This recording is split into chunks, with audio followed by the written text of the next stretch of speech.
Mahabubabad parliament BRS అభ్యర్థి మాలోతు కవిత గెలుపు కోరుతూ రేపు మహబూబాబాద్ జిల్లా కేంద్రంలో మాజీ ముఖ్యమంత్రి కేసీఆర్ రోడ్ షో నిర్వహిస్తున్న నేపథ్యంలో మహబూబాబాద్ జిల్లా కేంద్రంలోని ఎంపీ తన క్యాంపు కార్యాలయంలో విలేకరుల సమావేశం ఏర్పాటు చేశారు. ఎంపీ అభ్యర్థి మాలోతు కవిత, ఎమ్మెల్సీలు సత్యవతి రాథోడ్, తక్కెలపల్లి రవీందర్రావు, మాజీ ఎమ్మెల్యే బానో శంకర్ నాయక్ మాట్లాడుతూ రేపు ఏరియా ఆసుపత్రి నుండి ఇందిరాగాంధీ విగ్రహం వరకు రోడ్ షో జరుగుతుందని, తెలంగాణ కలలను సాకారం చేసిన మహనీయుడు కేసీఆర్ పాల్గొంటారని, కనుక జిల్లా బీఆర్ఎస్ శ్రేణులు, రైతు సోదరులు పెద్ద ఎత్తున హాజరు కావాలని కోరారు.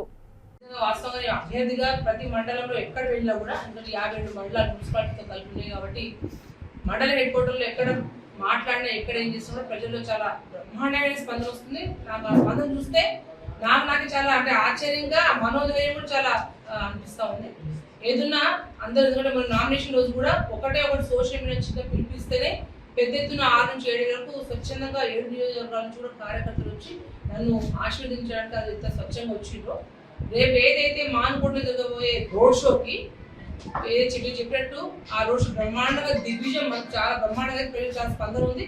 ముఖ్యంగా రైతుల్లో, మహిళల్లో అయితే ఎప్పుడెప్పుడు కేసీఆర్ గారిని ఎప్పుడు చూద్దామా అని ఉంది. ఎందుకంటే నేను ఖమ్మము రోడ్ షో అయితే ఆశ్చర్యం మనం మరిపడిని చూసుకుంటా అంటే ప్రతి గ్రామాల్లో కూడా ఎక్కడికక్కడ జనాలు కేసీఆర్ గారిని చూడడానికి వాళ్ళు వెయిట్ చేస్తున్న విషయాన్ని చూస్తే చాలా బ్రహ్మాండంగా ఉంది. దాంతోపాటు ఇవాళ సాయంత్రం కూడా కొత్తగూడెంలో పిన్నపాక నియోజకవర్గం మా మండలం రావాలి, మా గ్రామాలు రావాలని మా ఎంపీ అభ్యర్థి, బీఆర్ఎస్ ఎంపీ అభ్యర్థిని విపరీతంగా ప్రజలు, కార్యకర్తలు కోరుకుంటుంటే ఇవాళ కాంగ్రెస్ కానీ బీజేపీ కానీ అభ్యర్థులని రమ్మనమని ప్రజలు పిలిచి సభలు పెట్టే పరిస్థితి కూడా లేదు.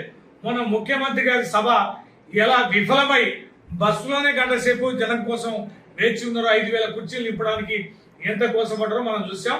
కవిత గారి గెలుపు చాలా సునాయాసం లాగా అనిపిస్తుంది ప్రజల స్పందన చూస్తే. రేపటి రోడ్ షో కూడా భారీ ఎత్తున తరలి వస్తున్నారు. ఈ సందర్భంగా ప్రజలు కూడా విజ్ఞప్తి చేస్తున్నాం, పెద్ద ఎత్తున తరలి రావాలి, అబద్ధాలకి జవాబు చెప్పాలి. నుంచి మా ర్యాలీ స్టార్ట్ అయ్యి వారు చెప్పారు. సో అక్కడి నుంచి వారు మహబూబాబాద్లో ప్రవేశిస్తారు.